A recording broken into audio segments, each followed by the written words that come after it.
The dirt behind the Silverton Hotel in Saint Elmo, Colorado tasted like ashes and defeat. But Fiona Mitchell had grown accustomed to swallowing both along with whatever scraps the kitchen boy might toss her way on a good evening. She pressed her back against the rough wooden planks of the building, her dress torn at the hem and stained with the evidence of 3 weeks living on the streets, watching the back door with eyes that had learned to track every movement, every shadow that might signal food or danger. The altitude made breathing hard in this mining town perched high in the Rocky Mountains, and the September air of 1883 carried the first whispers of the brutal winter that would soon descend upon the Continental Divide. But Fiona had nowhere else to go since the fire had taken her father and their small homestead 20 miles south in the valley below. She was 22 years old and felt ancient, her copper-colored hair matted under a bonnet that had once been cream-colored, but now resembled the mud that lined the main street. Her hands shook as she waited, not just from hunger but from the fever that had been building in her chest for the past 2 days, each cough rattling through her thin frame like stones in a tin can. The sounds from inside the hotel drifted through the walls. Laughter, the clink of glasses, the stomp of boots on wooden floors as miners celebrated another week of backbreaking work in the Mary Murphy mine with whiskey and card games. The back door swung open and Fiona scrambled to her feet, swaying slightly as the world tilted. But it was not the kitchen boy. A man stood silhouetted in the doorway, tall and broad-shouldered, and Fiona's heart sank as she recognized the stance of someone who might chase her away. She had been moved along from 3 establishments already this week, and her legs did not have another run left in them. Nathan Vance stepped fully into the alley, letting the door close behind him. He had come outside to escape the noise and smoke, to clear his head after riding in from his ranch in the Taylor River Valley that morning. At 30 years old, he had built a modest but successful cattle operation over the past 8 years, and he came to Saint Elmo 4 times a year to sell beef to the mining companies and hotels that fed the hundreds of men extracting silver and gold from the mountains. He was not a man given to excessive emotion, but the sight of the woman huddled against the wall, so thin he could see the bones of her wrists protruding from her sleeves, struck something deep in his chest. "Madam," he said, his voice careful and low. He had seen desperate people do unpredictable things. "Are you all right?" Fiona wanted to lie, to preserve some shred of dignity, but her body betrayed her with a cough that doubled her over. When she could finally draw breath, she looked up at him with eyes that held equal parts pride and desperation. "I am waiting for the kitchen scraps, sir. I will move along if you want this spot for yourself." Nathan took a step closer and she flinched. He stopped immediately, holding his hands where she could see them. "I do not want the spot. When did you last eat a proper meal?" She tried to calculate, but the days had blurred together. "I had half a potato yesterday, or perhaps the day before." He saw the flush in her cheeks that spoke of illness, saw the way she held herself upright through sheer force of will. Without another word, he turned and opened the back door. "Come inside." Fiona stared at him, certain she had misheard. "Sir, you are sick and you are starving. Come inside where it is warm and I will order you a meal." He held the door open, waiting. Every instinct told Fiona to be cautious. She had learned in these 3 weeks on the streets that men rarely offered help without expecting something in return. But the smell of food drifting from the kitchen, the promise of warmth, and the genuine concern in his dark eyes wore down her resistance. She moved forward on unsteady legs, and when she stumbled on the threshold, his hand was there to steady her elbow. His touch was gentle, impersonal, and he released her as soon as she found her balance. The kitchen was a symphony of heat and light and incredible smells. The cook, a heavy-set man named Otto, looked up from his stove and frowned. "Nathan, you cannot bring strays into my kitchen." "I am not staying in your kitchen, Otto. I am bringing her through to the dining room." Nathan guided Fiona toward the door that led to the main part of the hotel. "Thomas will have both our hides," Otto warned, referring to the hotel owner. "Then he can discuss it with me." Nathan's tone carried the quiet authority of a man who had faced down wolves and winter storms and found himself equal to the challenge. The dining room was half full of men eating supper, and every eye turned toward them as Nathan led Fiona to a small table in the corner. She was acutely aware of how she must look, how she must smell after weeks without access to a bath. Shame colored her cheeks, but she sat when Nathan pulled out a chair for her, because her legs would not hold her upright much longer. He took the seat across from her, and when the waiter approached with obvious reluctance, Nathan said, "Bring the lady a bowl of beef stew, fresh bread, butter, and coffee, and a glass of milk if you have it." The waiter, a thin man named Peter who had worked at the Silverton for 6 years, glanced between Nathan and Fiona with unconcealed curiosity. "Sir, I am not sure that I am paying, Peter. Bring the food, please." Peter nodded and retreated, and Nathan turned his attention back to Fiona. She was looking at the table, at her hands folded in her lap, anywhere but at him. "My name is Nathan Vance," he said. "I run a cattle ranch about 30 miles south of here." "Fiona Mitchell," she whispered. Then, because it seemed necessary, "I am not usually like this. I had a home. I had a life."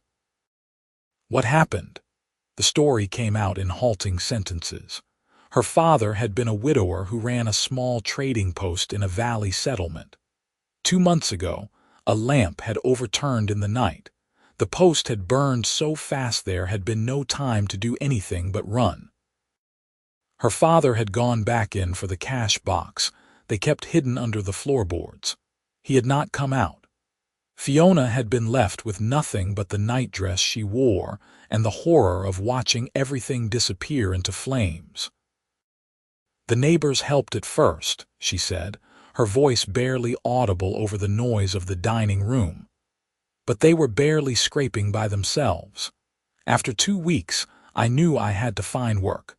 I came here because the mines meant jobs.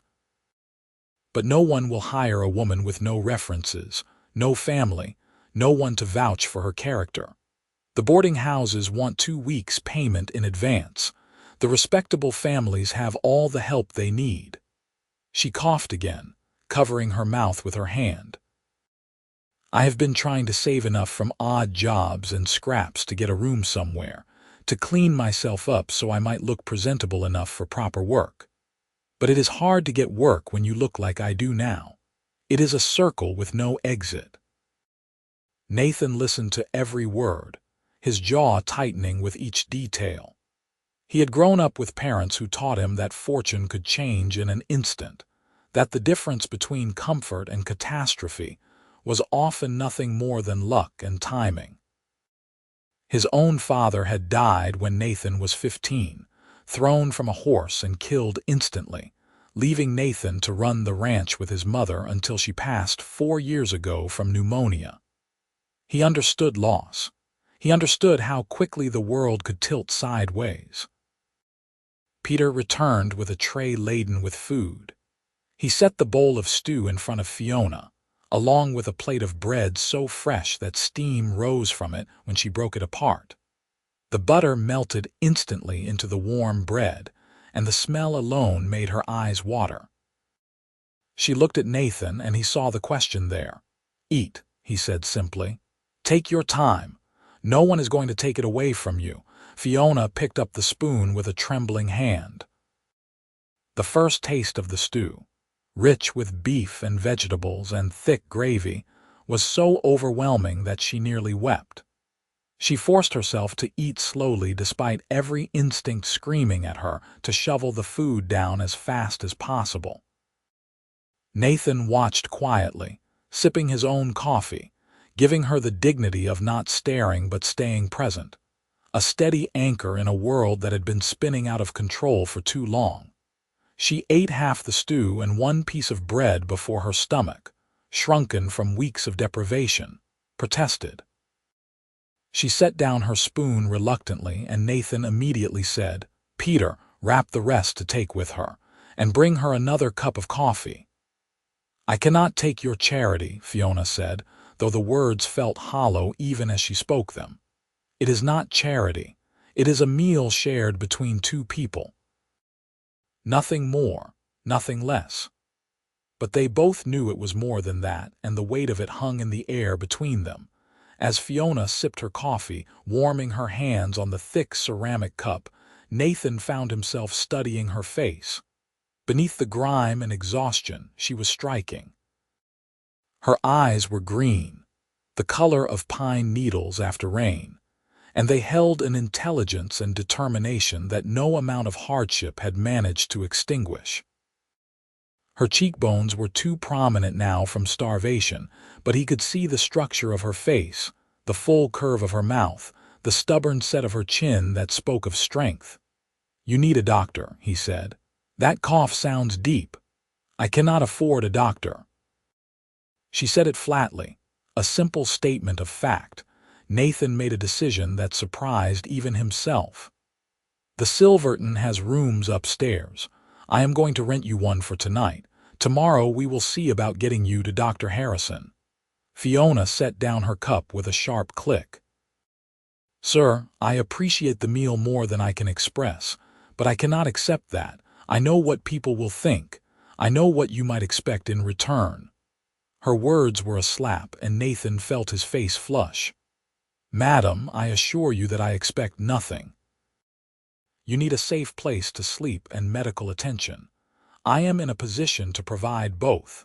That is all. Men do not help women for nothing." Her voice was bitter with experience, and Nathan wondered what else had happened to her in these 3 weeks on the streets. He leaned forward, his eyes meeting hers with an intensity that made her breath catch. "I am not most men. My mother raised me to believe that we help people because it is the right thing to do, not because we expect something in return. You are sick and alone, and you have had a run of terrible luck. I have the means to help, and so I will.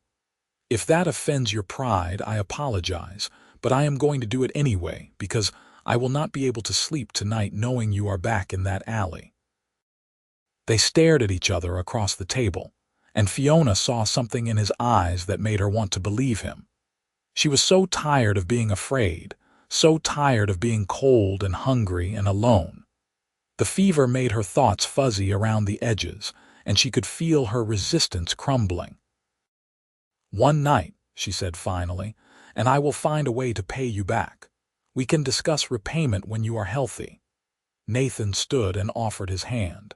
"Can you manage the stairs?" She nodded, though in truth she was not certain. She stood, and the room swayed alarmingly. Nathan was there immediately, his arm around her waist, supporting her weight as naturally as if they had known each other for years instead of less than an hour. He collected the wrapped food from Peter with his free hand and guided Fiona toward the stairs. The climb to the second floor was slow and difficult. By the time they reached the landing, Fiona was leaning heavily against Nathan, her breathing labored.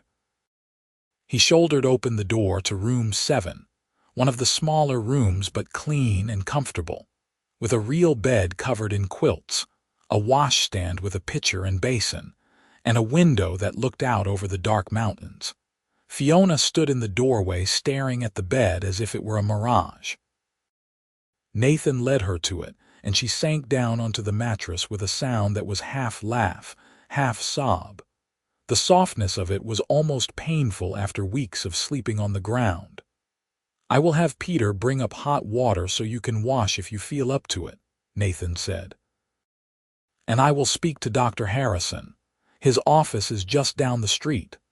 Fiona looked up at him, this stranger who had appeared in the alley like an answer to prayers. She had been too exhausted to speak. "Why are you doing this?" Nathan was quiet for a moment, considering.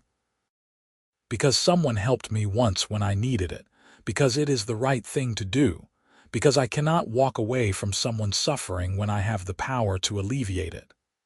He moved toward the door, then paused. Lock this behind me. Do not open it for anyone except Peter with the water or Dr. Harrison. I will be in room 11 if you need anything. After he left, Fiona sat on the bed in stunned silence. She could hear his footsteps in the hallway, the murmur of his voice as he spoke to someone, probably arranging for the hot water. Her entire world had shifted in the span of an hour, and she did not know what to do with the feeling blooming in her chest. It was not quite hope, not yet, but it was the first glimpse of it she had experienced in a very long time. True to Nathan's word, Peter appeared 20 minutes later with a large pitcher of steaming water and an armful of clean towels. He set them on the washstand without meeting Fiona's eyes, clearly disapproving of the entire situation but unwilling to cross Nathan. After he left, Fiona locked the door and turned to face the washstand. The water was hot and clean and smelled faintly of lavender. There was a small cake of soap on a dish, and Fiona picked it up with reverent hands.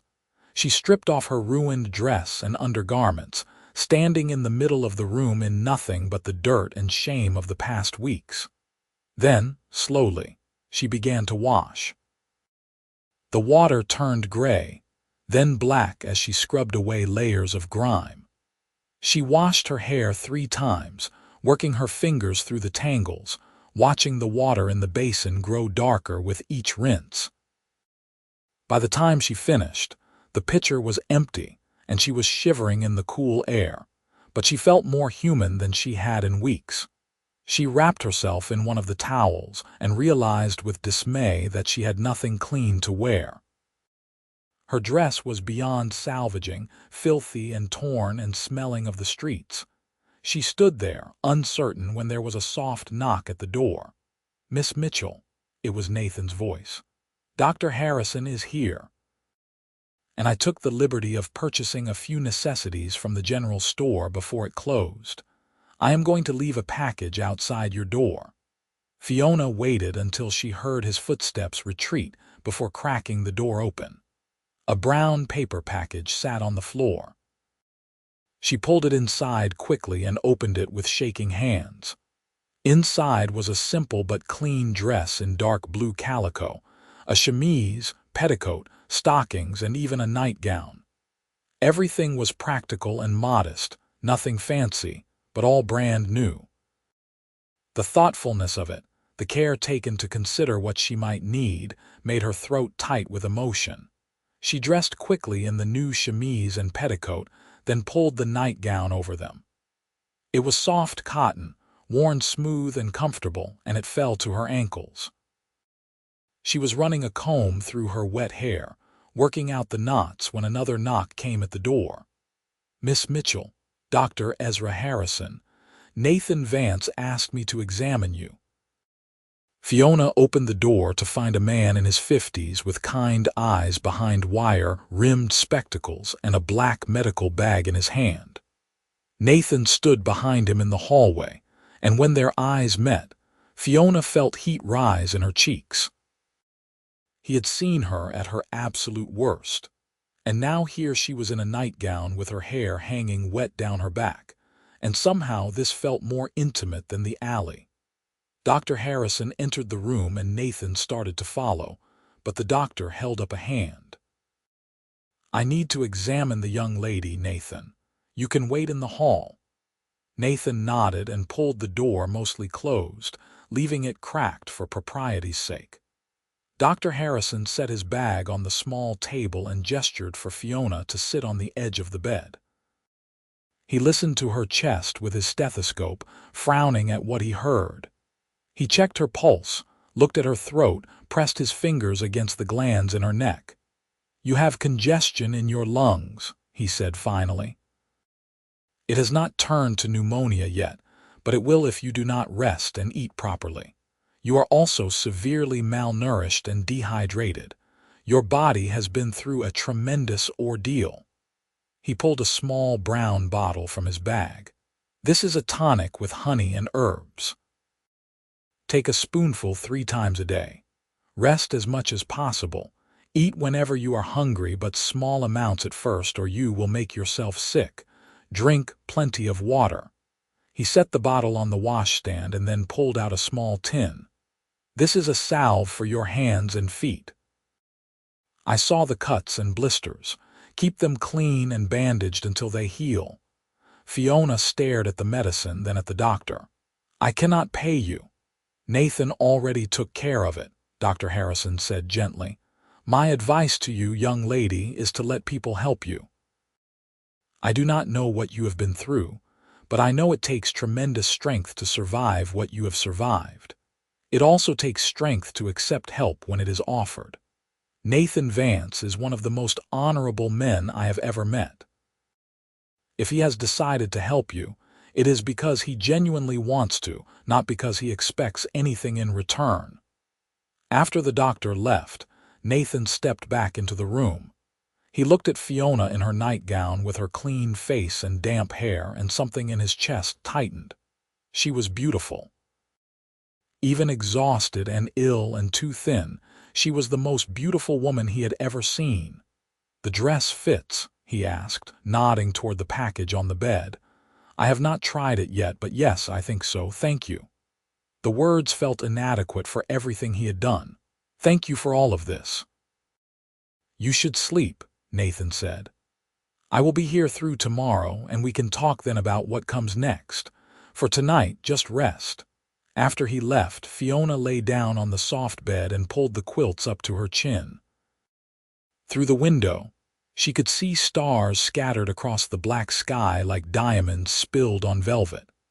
The mountains rose dark against the horizon, and somewhere in those mountains was the valley where her father was buried, where her old life had ended in flames. But here, in this small room in Saint Elmo, Colorado, perhaps something new was beginning. She fell asleep thinking about dark eyes and gentle hands and a voice that spoke with quiet authority. She fell asleep thinking about Nathan Vance, and for the first time in weeks, she did not dream of fire. Morning came slowly to the high country, the sun taking its time to climb over the peaks and spill golden light into the valley. Fiona woke to that light streaming through her window and, for a moment, could not remember where she was. Then it all came back: the alley, the meal, Nathan's unexpected kindness. She sat up slowly, testing her body. The fever had broken in the night, and she felt weak but clearer-headed than she had in days. She rose and dressed in the blue calico dress Nathan had purchased. It fit reasonably well, perhaps a touch loose, but that would change as she regained the weight she had lost. She braided her hair, still damp at the ends, and studied her reflection in the small mirror above the washstand. She looked like herself again, more or less. The dark circles under her eyes would fade with rest and food. The hollows in her cheeks would fill in. She was young and strong, and she had survived. That counted for something. A knock at the door made her jump. "Miss Mitchell, it is Nathan. I thought you might join me for breakfast if you are feeling well enough." Fiona opened the door, and Nathan took an involuntary step back. The transformation from the woman he had found in the alley was startling. Her hair caught the morning light, shining copper and gold, and her eyes seemed brighter without the glaze of fever. The blue dress suited her, and he found himself momentarily at a loss for words. "Good morning," Fiona said, and there was a shyness to her smile that had not been there last night when desperation overrode all other emotions. "Good morning," Nathan managed. "You look much improved." "I feel better." The doctor's tonic helped, and sleeping in a real bed was a miracle I had almost forgotten existed. She stepped into the hallway and closed the door behind her. "I do not know how I will ever repay your kindness." "Seeing you well is repayment enough," Nathan said, and he meant it. They walked down to the dining room together, and if people stared at them, Nathan ignored it completely. Over breakfast eggs and bacon and thick slices of bread with jam, Nathan outlined his thoughts.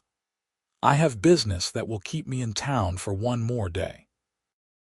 After that, I need to return to my ranch. You are welcome to stay here at the hotel for as long as you need to recuperate fully. I will settle the bill before I leave. Fiona set down her fork, her expression troubled. That is too generous. You have already done so much. I cannot accept weeks of room and board. What will you do if you leave? You said yourself that no one will hire you without references. I will find something. I will manage somehow. But even as she said it, she knew how hollow it sounded. The thought of returning to the streets, even healthy and clean, filled her with dread. Nathan studied her for a long moment. I have a proposal if you will hear it. Fiona looked up, her eyes wary. I need help at the ranch, Nathan continued. My housekeeper, Mrs. Chen, passed away last spring. She was an older Chinese woman whose husband had worked the railroad. When he died, she needed a position, and I needed someone to manage the house. She cooked and cleaned and kept things running smoothly. Since her passing, I have been managing on my own, but it is difficult to run a ranch and maintain a household. I am not looking for charity when I offer you this position. I genuinely need the help and you need work. It would be a fair arrangement, room and board plus wages. You would have your own room in the house, 3 meals a day, and enough work to keep you busy from dawn to dusk. It is isolated, the nearest neighbor is 5 miles away, and the work is hard. But it is honest work, and it would give you time to heal and decide what you want to do next. Fiona felt the weight of the offer settle over her. It was more than generous. It was a lifeline, but it was also complicated in ways that made her pulse quicken. People would talk, she said quietly. A single woman living in the house of a single man. People always talk, Nathan said. But my ranch hands, Jim and Tom, live in the bunkhouse on the property. They would vouch for your character and mine. And frankly, after everything you have been through, I would hope you care less about gossip than about having a safe place to live and work. He was right, and she knew it. Pride was a luxury she could no longer afford. What if it does not work out? What if you find my work unsatisfactory, or I find the isolation too difficult? Then we part ways with no hard feelings, and I will help you find another position in town or wherever you wish to go. I am not trying to trap you, Fiona. I am offering you an option. You are free to say no. But she did not want to say no. Despite the complications, despite the impropriety, despite all the logical reasons to decline, Fiona wanted to say yes. She wanted the chance to work for what she needed rather than accept endless charity. She wanted to be away from town where people looked at her with pity or suspicion. And if she was honest with herself, she wanted to know more about this man who had shown her kindness when the world had been nothing but hard edges and closed doors. When would I start? She asked. Nathan felt relief wash through him. I plan to leave the day after tomorrow. That gives you another full day to rest and regain your strength. We will take the journey slow. It is a full day's ride under normal circumstances, but we will make it 2 days to be safe. I can ride, Fiona said. My father taught me when I was young. I have not been on a horse in years, but I can manage. I will rent a gentle mare for you, Nathan said. And we will pack supplies to camp one night on the trail. Jim and Tom will ride out with us to help. They are good men, both in their 40s, married to sisters who live in the town of Almont about 3 miles from my ranch. You will be safe with us. The careful way he addressed her concerns, the thought he put into making her comfortable, spoke volumes about his character. Fiona found herself relaxing by degrees.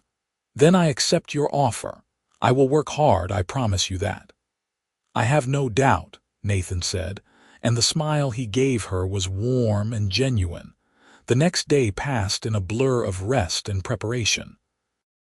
Nathan took Fiona to the general store and purchased more clothing for her. Work dresses in sturdy fabric, a warm coat, boots, gloves, and various necessities. He introduced her to his ranch hands, Jim and Tom, two weathered cowboys who regarded her with friendly curiosity and welcomed her without judgment. They spent the afternoon preparing for the journey, packing supplies onto a pack mule, checking tack and saddle bags, making sure everything was in order. Dr. Harrison examined Fiona again and pronounced her fit for travel as long as they took it easy. He refilled her tonic and reminded her to rest whenever she felt tired. Nathan paid for everything without comment, and Fiona kept a careful mental ledger of all she owed him, determined to work off every penny. That evening, she stood at the window of her hotel room and looked out at the mountains. The setting sun painted them in shades of rose and gold, and the first stars were beginning to appear in the darkening sky. Tomorrow, she would ride into those mountains with Nathan Vance, toward a future that was uncertain but full of possibility. It frightened her. It also excited her in a way she had not felt since before the fire. There was a soft knock at her door. When she opened it, Nathan stood there holding a small package. "I almost forgot. You will need this for tomorrow." He handed her the package and she unwrapped it to find a wide-brimmed hat, the kind ranchers wore to protect against the sun and weather. "Thank you," she said, turning the hat in her hands. "You have thought of everything." "I try," Nathan said. He hesitated, then added, "I know this is all happening very fast. If you have changed your mind, if you want to stay in town and look for other work, I will understand." Fiona met his eyes. "I have not changed my mind. I want to do this. I want to work for you." Something passed between them in that moment, a recognition of the risk they were both taking, the leap of faith required to trust someone you barely knew. Nathan nodded slowly. "Then I will see you at dawn. Sleep well, Fiona." After he left, Fiona tried on the hat and looked at herself in the mirror. She looked like a ranch woman, practical and ready for hard work. She liked the image. She liked the promise of it. That night she slept deeply and did not dream at all. The journey to Nathan's ranch began in the cold darkness before dawn. They rode out of Saint Elmo as the first light touched the peaks. 4 riders and a pack mule moving south along trails that wound through pine forests and high meadows. Nathan led on his big roan gelding, a horse he called Red for obvious reasons. Jim and Tom flanked Fiona on their own mounts, keeping a protective watch without being obvious about it. Fiona rode the gentle bay mare Nathan had rented, a horse named Honey who lived up to her sweet temperament. The first few hours were difficult. Fiona's muscles, weakened by illness and malnutrition, protested the unaccustomed exercise. But she gritted her teeth and kept pace, refusing to complain or slow them down. Nathan called a halt at mid-morning beside a stream where they watered the horses and ate cold biscuits and dried beef. Fiona sat on a fallen log, trying not to show how much her legs trembled when she dismounted. Nathan crouched beside the stream, filling canteens, and Jim wandered over to stand near Fiona. He was a man of few words, his face creased by decades of sun and wind, but his eyes were kind. "First days back in the saddle are always the hardest," he said. "Gets easier, though. You are doing fine." "Thank you," Fiona said, grateful for the encouragement. Tom joined them, offering Fiona a piece of hard candy from his pocket. "My wife makes these.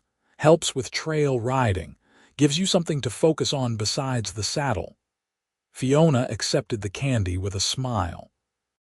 These men, these strangers who owed her nothing, were going out of their way to make her comfortable. It was a kindness she was not accustomed to anymore, and it made her throat tight. They rode through the afternoon, climbing higher into the mountains, passing through groves of aspen whose leaves were just beginning to turn gold with the approach of autumn. The air grew thinner and cleaner, scented with pine and the first hints of the coming cold. They saw deer grazing in meadows, an eagle soaring overhead, and once in the distance, a black bear lumbering through the underbrush. Nathan pointed out landmarks as they rode. The peak where he had shot his first elk at 16, the valley where his father had staked his original claim, the meadow where he planned to graze his cattle before the snows came. He spoke easily, his voice carrying back to Fiona, and she found herself fascinated by the way he talked about the land. It was clear he loved this place, that every tree and rock and stream held meaning for him. As evening approached, they made camp in a sheltered spot beneath a rock overhang. Jim and Tom had the routine down to an art. Horses unsaddled and hobbled to graze, fire built and crackling, coffee brewing in a battered pot. Nathan unrolled Fiona's bedding, placing it close to the fire but a respectful distance from the men's sleeping areas. Tom produced a Dutch oven and began making something that smelled like heaven, and Fiona's stomach growled audibly. "Beans and bacon," Tom announced. "Nothing fancy, but it will stick to your ribs." They ate as the stars came out, millions of them scattered across the black sky in a display that took Fiona's breath away. In town, you never saw stars like this.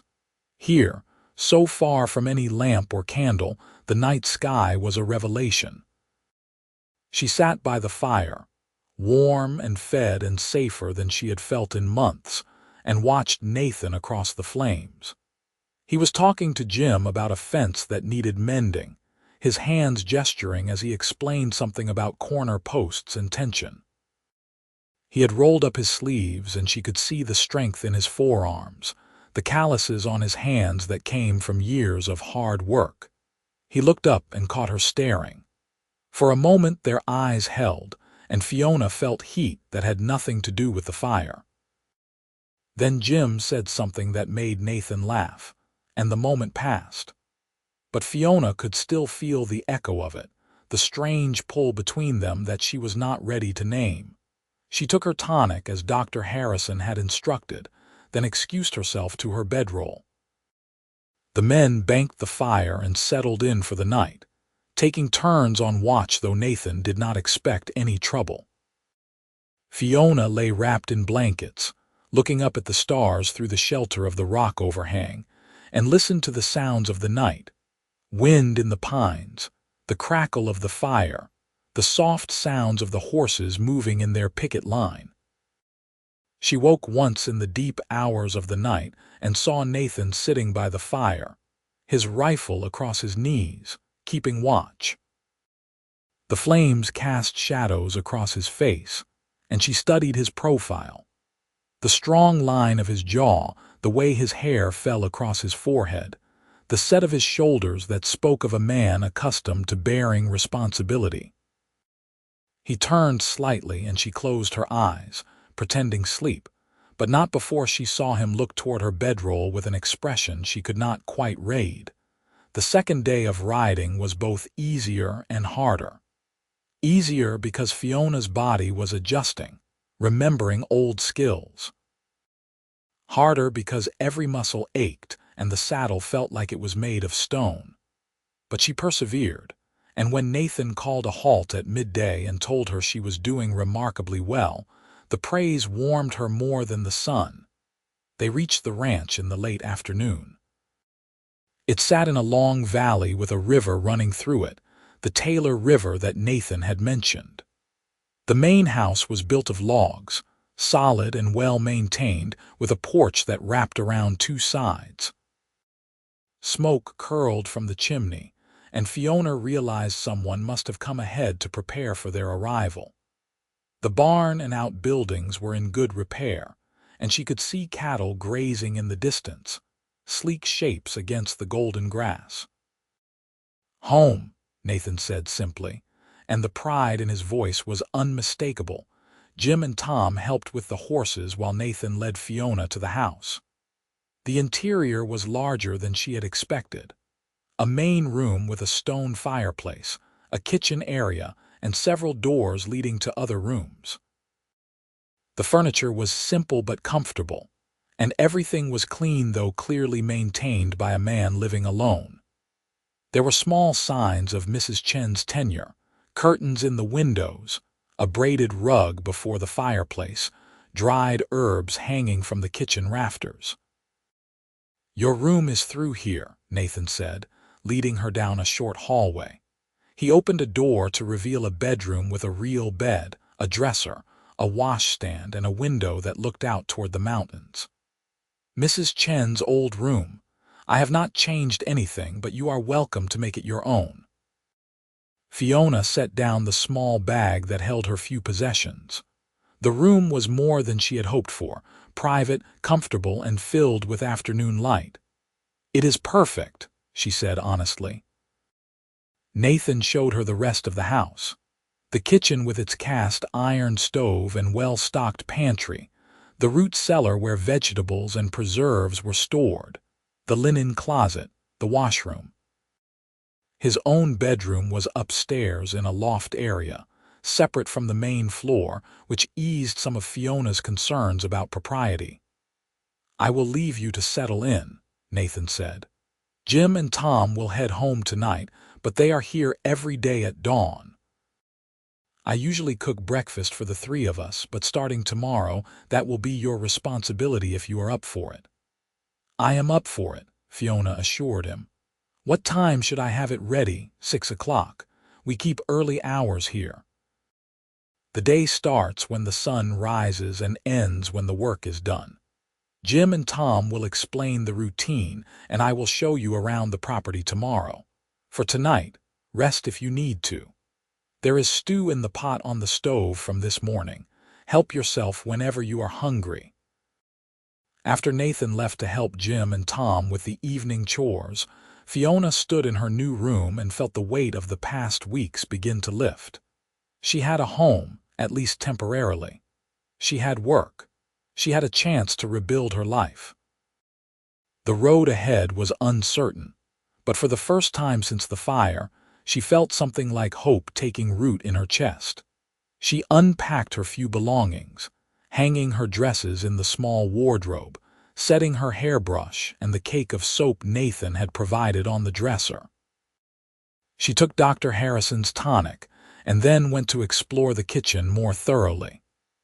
The stew was indeed in a pot on the stove, and she ladled out a bowl for herself, marveling at the luxury of being able to eat whenever she wanted. Through the window, she could see Nathan and the ranch hands working with the horses in the corral. Nathan moved with easy confidence, his hands sure on the ropes, his voice calm as he spoke to the animals. She watched him longer than she should have, then forced herself to look away and focus on the tasks ahead. The next weeks fell into a rhythm that was both exhausting and deeply satisfying. Fiona woke before dawn to start breakfast, cooking eggs and bacon and flapjacks for Nathan, Jim, and Tom. The men ate quickly, discussing the day's work, then headed out to tend the cattle, mend fences, check water sources, and do the 1,000 tasks that running a ranch required. Fiona spent her days cleaning, cooking, doing laundry, tending the kitchen garden that Mrs. Chen had planted, preserving food for the coming winter, and learning the routines of ranch life. Nathan was a patient teacher, showing her how to manage the temperamental stove, where supplies were kept, how to plan meals for men who worked physically from dawn to dusk. He never criticized her mistakes, only offered gentle corrections.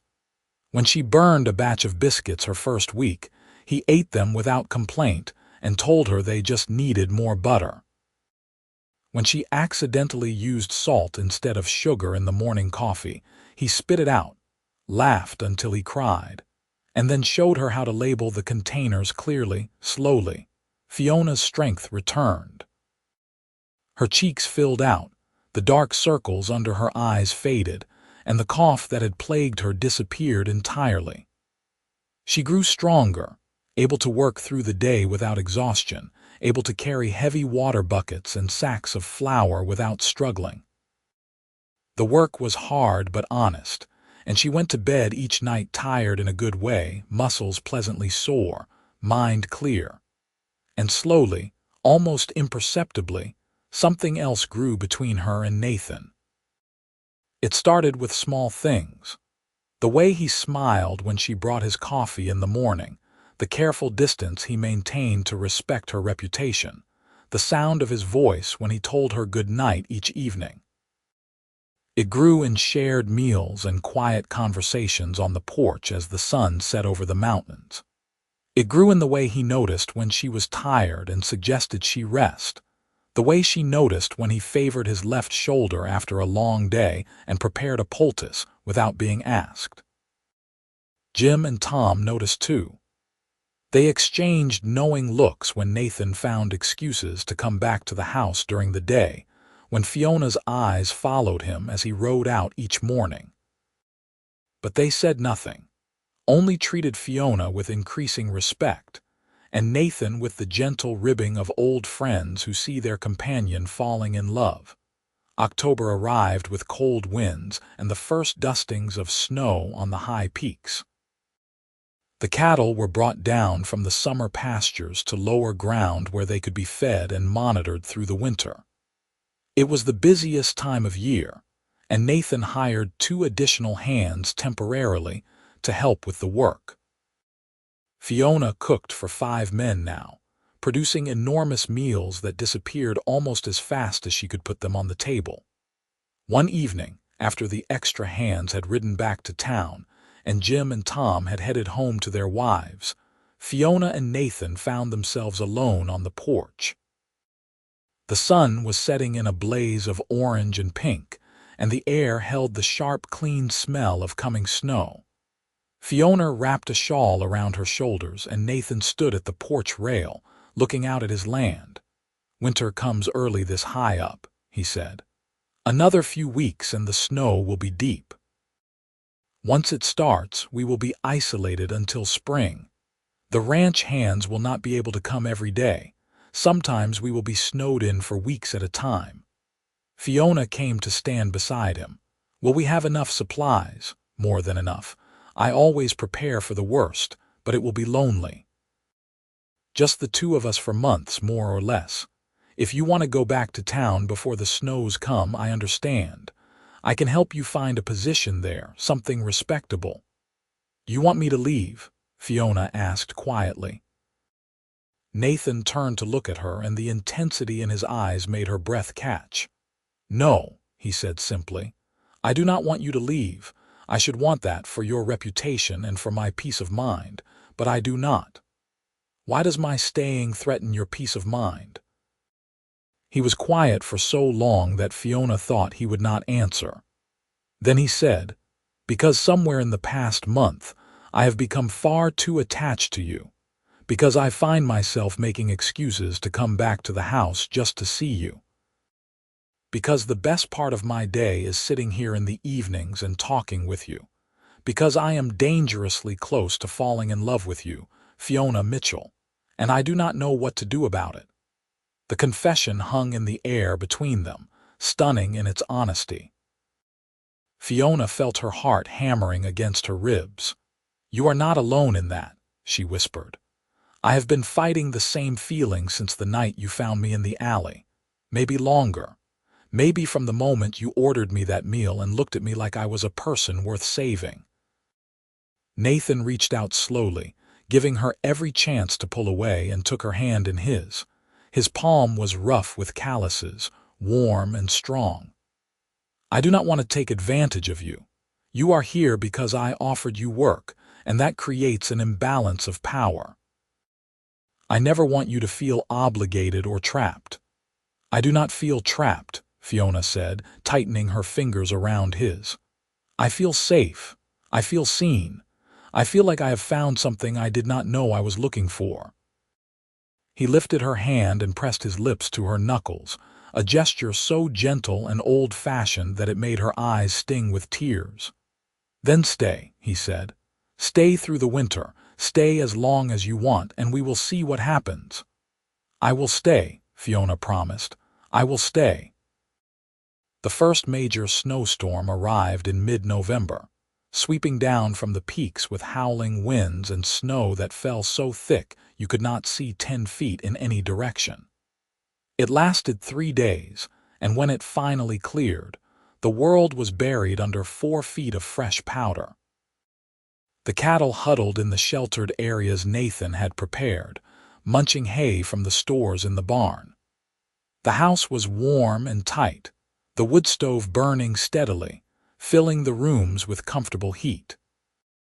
Jim and Tom managed to make it to the ranch the day after the storm cleared, riding in on horses that plunged through the deep snow. They stayed for supper, and Fiona made a feast: roast venison, potatoes, carrots, fresh bread, and apple pie from the preserves in the root cellar. The men ate and talked and laughed, and when they prepared to leave, Jim pulled Nathan aside. "You are courting her," Jim said. "It was not a question." "Yes," Nathan admitted. "About time," Tom added, having joined them. "We have been wondering when you would get around to it." "She is a good woman, Nathan. Do not let her get away." "I do not intend to," Nathan said. After the hands left, Nathan found Fiona in the kitchen washing dishes. He picked up a towel and started drying, working beside her in comfortable silence. When the last dish was put away, he said, "Walk with me." They bundled into coats and scarves and stepped out into the winter night. The snow crunched under their boots, and their breath fogged in the frigid air. The sky was so clear that the stars seemed close enough to touch, and the moon cast silver light across the snow-covered landscape. They walked to the barn, checked on the horses, then climbed up to the hayloft where the air was warmer, scented with hay and animal heat. Nathan spread a horse blanket on the hay, and they sat side by side, looking out the loft door at the moonlit world. "I used to come up here as a boy," Nathan said. "When things got hard after my father died, it was my thinking place." "What did you think about?" Fiona asked. "How to keep the ranch running, how to take care of my mother, whether I was strong enough to do what needed to be done." He paused. "Lately, I come up here and think about you." Fiona turned to look at him. The moonlight silvered his dark hair and cast shadows across his face, and she thought she had never seen anyone more handsome. "What do you think about me? Whether you will stay when spring comes, whether you feel the same way I do, whether I am foolish to hope for a future with you." He reached out and gently tucked a strand of hair behind her ear, his fingers lingering against her cheek. "Whether you will let me kiss you." "Yes," Fiona breathed. "To all of it. Yes." Nathan leaned in slowly, giving her time to change her mind, but she did not want to change her mind. She wanted this, wanted him, with an intensity that surprised her. When his lips met hers, it was gentle at first, a question. But when she responded, her hands coming up to frame his face, the kiss deepened into something that spoke of longing and desire and the promise of more. They broke apart breathless, and Nathan rested his forehead against hers. "I love you," he said. "I know it is too soon. I know we have only known each other a few months, but I love you, Fiona. You are the bravest, strongest, most remarkable woman I have ever met, and I want you in my life for as long as you will have me." "I love you too," Fiona said, and saying it felt like coming home. "I did not think I would ever feel this way about anyone. I thought I would spend my life alone, working to survive. But you gave me more than a job and a place to live. You gave me hope. You gave me a reason to dream again." They kissed again, longer this time, and when they finally made their way back to the house through the snow, they walked hand in hand. At the door to Fiona's room, Nathan kissed her goodnight with a tenderness that made her heart ache in the best possible way. "Sleep well," he murmured against her lips. "You too," she whispered back. After he climbed the stairs to his loft, Fiona lay in her bed and touched her fingers to her lips, still feeling the ghost of his kiss. Outside, the wind picked up again, rattling the shutters, but she felt warm and safe and happier than she had ever been in her life. Winter deepened its hold on the high country. Some days the temperature dropped so low that venturing outside was dangerous, and they kept to the house, Nathan working on tack repairs and accounts, while Fiona sewed and cooked and read from the small collection of books in the house. They talked for hours, learning each other's histories, dreams, fears. Nathan told her about his childhood, about the hard work of building a ranch from nothing, about the loneliness of the past few years after his mother died. Fiona told him about her father, about growing up in the trading post, about her dreams of seeing the cities back east that she knew she would probably never visit. They played cards and chess in the evenings, Nathan teaching her the games with patience. They cooked together, Fiona showing Nathan how his mother had taught her to make certain dishes. They danced once when Nathan pulled out a harmonica and played a simple tune, Fiona laughing as they spun around the main room in their socks. Every day brought them closer, every conversation revealing new layers, every touch building the heat between them. But Nathan remained a gentleman, always stopping before things went too far, always respecting the invisible line of propriety. It frustrated Fiona even as she appreciated his restraint. She wanted more, wanted everything, but she also understood his reluctance to compromise her reputation any further than they already had by living together alone. Christmas came, and Nathan surprised her with gifts he had hidden away. A new dress in deep green, a pair of leather gloves lined with fur, and a beautiful carved wooden box for her personal items. Fiona gave him a shirt she had sewn from fabric she found in Mrs. Chen's supplies, and a scarf knitted from wool yarn during the long evenings. They ate a special dinner of roast goose and spent the evening by the fire, Nathan reading aloud from a book of poetry while Fiona listened with her head resting against his shoulder. "I want to marry you," Nathan said suddenly, setting down the book. "I know we have not known each other long by conventional standards, but I am certain, I have never been more certain of anything in my life. Will you marry me, Fiona? Will you be my wife?" Fiona pulled back to look at him, her eyes shining with tears. "Yes," she said without hesitation. "Yes, I will marry you." They kissed with a hunger that had been building for weeks, and it took every ounce of Nathan's willpower to pull back. "I want to do this right," he said, his voice rough. "I want to marry you properly, with a minister and witnesses. As soon as the weather breaks enough for us to get to town, we will go to Almont. There is a church there and a circuit preacher who comes through. We will be married, and then I can love you the way I want to love you." "How long until the weather breaks?" Fiona asked, half laughing, half desperate. "A few weeks, maybe. January is the worst month. By February we should be able to make the trip." He cupped her face in his hands. "I know it is hard to wait, but I want our wedding night to be after we are properly married. I want to do right by you." Fiona kissed him again, pouring all her love and frustration and desire into it. "Then we wait," she agreed, "but not a day longer than necessary." January crawled by with agonizing slowness. They were snowed in for a full 2 weeks, the drifts so deep that even opening the door was a challenge. They survived on stores from the root cellar and dried goods from the pantry, and Nathan shot a deer that had wandered close to the house, providing fresh meat. They were warm and comfortable and increasingly desperate for each other, the tension between them building with every passing day. When the weather finally broke in early February, Nathan saddled Red and rode to Almont to speak with the preacher. He returned 2 days later, half frozen but triumphant. "The circuit preacher will be there next Sunday," he announced. "We can be married then." They prepared carefully for the journey. Jim and Tom helped them make the trip safely, the four of them riding through snow that was still deep but manageable.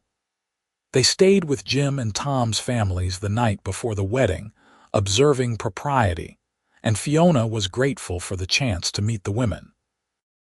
Jim's wife, Sarah, and Tom's wife, Ruth, welcomed her warmly, helping her prepare for the ceremony with a kindness that brought tears to Fiona's eyes. The wedding took place in the small wooden church in Almont on a Sunday morning so cold that frost formed on the inside of the windows. But the church was packed with ranchers and their families, all curious to meet the woman who had captured Nathan Vance's heart. The circuit preacher, Reverend Thomas, was a jovial man who spoke about love and commitment and the sanctity of marriage. Fiona wore her green dress and carried a small bouquet of dried flowers that Ruth had saved from her summer garden. Nathan wore his best suit, dark and pressed, and when he saw Fiona walking down the aisle toward him, his eyes filled with tears. She was so beautiful it hurt to look at her, and he knew without doubt that he was the luckiest man alive. They exchanged vows in voices that shook with emotion.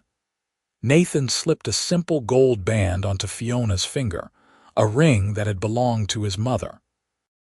Fiona gave him a band she had purchased with her saved wages, a symbol of her commitment and independence. When Reverend Thomas pronounced them husband and wife, Nathan kissed Fiona with a tenderness that made the assembled guests sigh with satisfaction. The celebration afterward was simple but heartfelt. The community provided food and music, and they danced in the church hall, Nathan holding Fiona close, whispering in her ear how much he loved her, how long the ride back to the ranch was going to feel. Fiona laughed and blushed and whispered back that she felt the same. They spent their wedding night in Jim and Sarah's spare room, a concession to the late hour and the weather. It was not the privacy Nathan had hoped for, but lying in bed with Fiona finally, legally his wife, touching her without restraint, loving her the way he had dreamed about for months, was worth every moment of waiting. They came together with a passion born of genuine love and deep respect, and when they finally fell asleep tangled in each other's arms, they both felt complete in a way neither had experienced before. The return to the ranch was a celebration in itself. Nathan carried Fiona over the threshold of the house that was now truly theirs, both of them laughing like children. That night, in Nathan's bed in the loft with the snow falling softly outside and the fire crackling below, they made love again, taking their time, learning each other thoroughly, building the foundation of a marriage that would last a lifetime. Spring arrived slowly, the snow melting in fits and starts, revealing the brown earth beneath. The cattle survived the winter in good shape, and Nathan began planning for the spring roundup and drive to market. Fiona discovered she was pregnant in late April, the news bringing such joy that Nathan lifted her off her feet and spun her around until she was dizzy. "A baby," he kept saying, his hand resting protectively on her still flat stomach. "Our baby." Their son was born in January of 1885, a healthy boy with his father's dark hair and his mother's green eyes. They named him Marcus, after Nathan's father, and he was the light of their lives. 2 years later, a daughter arrived, Elena, with copper-colored curls and a temperament as fierce as her mother's. Then another son, Thomas, named for Tom, who had become like family. And finally, another daughter, Rose, completing their family. The ranch prospered over the years. Nathan expanded the operation, buying additional land, increasing the herd. Fiona proved to be not just a capable housekeeper, but a shrewd business partner, managing the accounts and negotiations with a skill that surprised everyone, including herself. They hired additional help as the children grew, building a small community around the ranch. Jim and Tom became uncles in all but name to the children, teaching them to ride and rope and survive in the harsh mountain environment. Fiona never forgot where she had come from, the desperation of those weeks on the streets of Saint Elmo.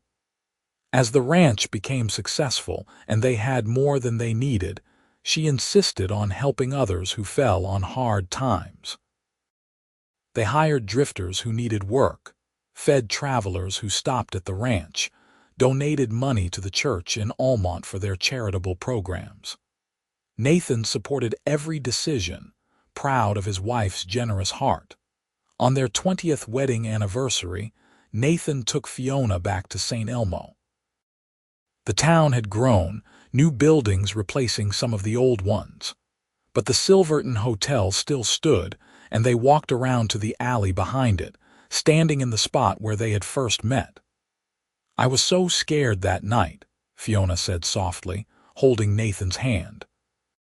"I thought I was going to die alone in that alley, and then you appeared, like an answer to a prayer I did not even know how to pray." "I thank God every day that I walked out that door," Nathan said. "That I saw you, that I had the courage to offer help, that you had the courage to accept it. Everything good in my life came from that moment." They stood there for a long time, remembering, then walked back to the hotel. The dining room was mostly empty in the mid-afternoon, and they sat at the same table where Nathan had ordered Fiona her first real meal. The waiter was different, younger, but the menu was similar. Nathan ordered beef stew and fresh bread, and when it arrived, he and Fiona shared it, their fingers intertwining on the table between them. "You ever regret it?" Fiona asked. "Taking a chance on a stranger, the scandal, the difficulty of those first months?" Nathan looked at her, this woman who had given him 4 beautiful children, who had built a life with him, who had turned his house into a home filled with love and laughter. Her hair was still copper-colored, though streaked with gray now. Her face showed the lines of years spent squinting into the sun, smiling, living fully. She was still the most beautiful woman he had ever seen. "Never," he said firmly. "Not for a single moment. You are the best thing that ever happened to me, Fiona Vance. You always have been. You always will be." They kissed across the table, not caring who saw. 2 people still completely in love after 20 years of marriage. 20 years of building a life together from the ashes of tragedy and the seeds of unexpected kindness. That evening they rode back to the ranch, to the home they had created, to the children who were growing too fast, to the life they had built together. The sun set over the mountains in shades of gold and rose, painting the sky with colors that seemed too beautiful to be real. But it was real. All of it was real. The love, the family, the second chance that had come from a moment of compassion in an alley behind a hotel. The years continued to pass, each one bringing new challenges and joys. Marcus grew into a man who loved the ranch as much as his father did, eventually taking over more of the daily operations. Alina married a schoolteacher from Gunnison and gave them grandchildren who visited every summer, filling the house with noise and chaos. Thomas became a veterinarian, studying in Denver and returning to practice in the valley, serving the ranching community with dedication. Rose, their youngest, inherited her mother's business acumen and became a partner in managing the ranch finances and expansion. Nathan and Fiona grew older together, their hair turning silver, their hands growing gnarled with age, but their love never diminishing. On warm summer evenings, they would sit on the porch they had shared for so many years, holding hands and watching the sun set over the mountains. They told stories to their grandchildren about the old days, about how they met, about building the ranch from nothing.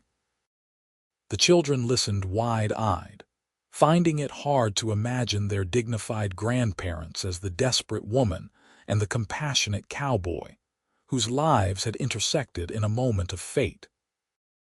On a spring morning in 1925, 42 years after that night behind the Silverton Hotel, Nathan woke early as he always had. The sun was just beginning to touch the peaks with golden light, and beside him, Fiona slept peacefully, her breathing deep and even. He watched her for a long moment, memorizing every detail of her face, feeling the same surge of love he had felt that first night when he had seen past her desperation to the remarkable woman beneath. She opened her eyes and caught him watching. "Good morning," she murmured, smiling. "Good morning, my love," he replied, leaning over to kiss her forehead. They rose and dressed slowly, moving with the careful deliberation of age. Nathan made coffee while Fiona prepared breakfast, their movements coordinated by decades of shared routine. Marcus would arrive soon with his family for Sunday dinner, and there was much to prepare. But first, they had this quiet morning time, just the two of them, the way it had been so many mornings before. Over coffee, Nathan reached across the table and took Fiona's hand. "Do you remember what I told you that first night, in the dining room of the Silverton?" Fiona smiled. "You told me many things. I told you to eat slowly, that no one was going to take it away from you." He squeezed her hand gently. "I want you to know that nothing will ever take this away from us. This love, this life we built. It is ours forever, no matter what comes." "I know," Fiona said softly. "I have always known. From the moment you took my hand and led me inside, I knew I was safe. I knew I had found home. Not the building, but the man. You were my home, Nathan. You still are." They sat together in the morning light. Two people who had found each other when each needed saving, who had built something beautiful from desperation and compassion, who had proven that love could grow from the smallest acts of kindness into something vast and enduring. Outside, the mountains stood eternal, watching over the valley as they had for millions of years. The river ran clear and cold. The cattle grazed in the meadows, and somewhere in the distance, their family was gathering to share another meal, another day, another moment of the life that had begun so improbably in an alley behind a hotel in a mining town high in the Colorado Rockies. The story that had started with a woman begging for scraps and a cowboy who chose kindness had become a love story for the ages, a testament to the power of compassion and the strength of two hearts that refused to give up on each other or themselves. It was a story they would tell together for the rest of their days, a story that would be passed down through generations. A reminder that sometimes the most extraordinary love stories begin in the most unlikely places, with the simplest act of human decency. And as Nathan and Fiona sat together in their kitchen, hands clasped across the table, they knew without question that every moment of hardship, every challenge overcome, every year of building and growing and loving had been worth it. They had created not just a family and a legacy, but a love that would endure long after they were gone, woven into the very fabric of the land they had tended together, the children they had raised, the life they had shared. The morning sun climbed higher, spilling golden light through the windows, and Nathan stood, pulling Fiona to her feet and into his arms. They danced slowly in the kitchen, no music except the beating of their hearts, swaying together as they had done countless times before. And in that moment, they were not an old couple facing the twilight of their lives, but a cowboy and the woman he had saved, young and full of hope, dancing toward a future bright with promise and unlimited possibility. "I love you," Nathan whispered into her hair. "I love you too," Fiona replied. "Always and forever." And that was the truth of it. The simple, beautiful truth that had sustained them through 42 years of marriage and would sustain them through whatever years remained. Love, freely given and freely received, had transformed both their lives, turning desperation into hope, loneliness into companionship, and two separate paths into one shared journey. As the morning wore on, and their family began to arrive, filling the house with laughter and noise and the chaos of multiple generations gathering together, Nathan and Fiona moved among them with quiet joy. They held grandchildren and great-grandchildren, shared stories and wisdom, presided over the dinner table with the ease of long practice. And through it all, they remained connected, their eyes meeting across rooms, their hands finding each other in passing, their love a constant, steady presence that anchored the entire family. The sun set that evening in a blaze of color, painting the sky with shades of orange and pink and deep purple. As the family departed and quiet settled over the ranch once more, Nathan and Fiona took their usual places on the porch, wrapped in blankets against the cool evening air.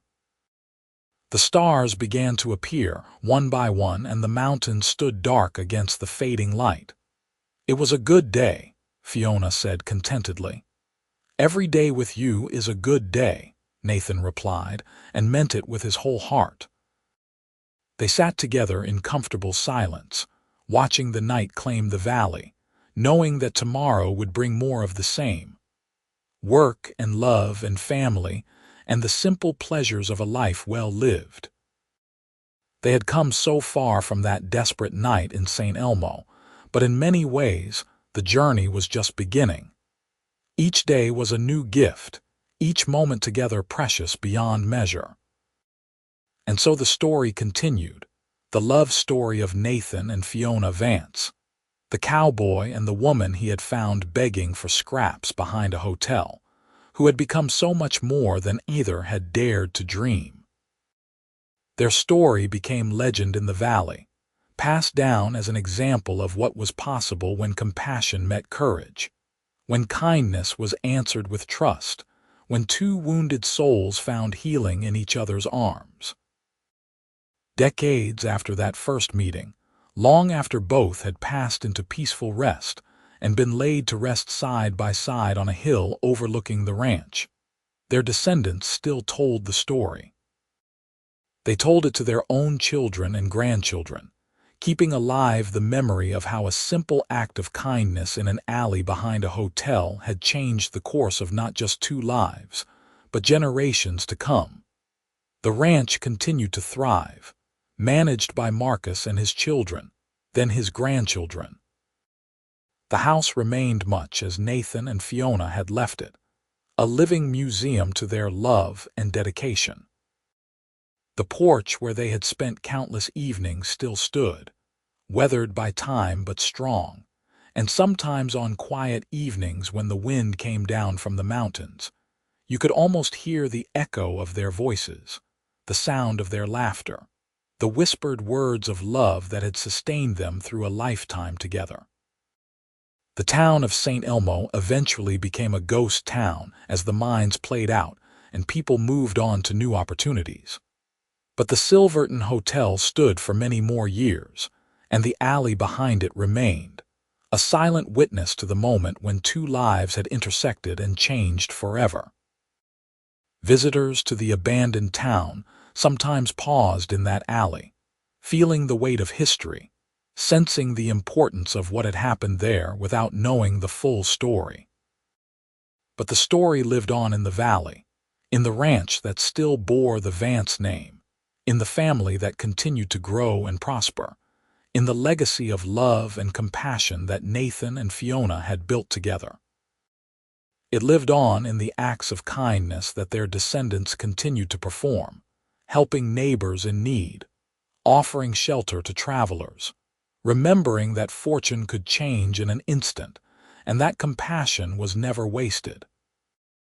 And if you listen carefully to the wind in the Colorado mountains, if you stand in the valley where the Taylor River runs clear and cold, if you watch the sun set over the peaks in shades of gold and rose, you might just hear the echo of a love story that began with desperation and compassion and grew into something eternal. You might hear the whisper of two souls who found each other against all odds and built a life that became a testament to the transformative power of love. The story of Nathan and Fiona Vance, the cowboy who ordered a meal for a woman begging for scraps, was not just a love story. It was a reminder that every person we meet carries a story, that every act of kindness has the potential to change a life, that love can bloom in the most unlikely places and grow into something beautiful and lasting. And so their story ends not with sadness but with celebration, not with an ending but with continuation, as their love lives on in the land they tended, the family they raised, and the legacy they left behind.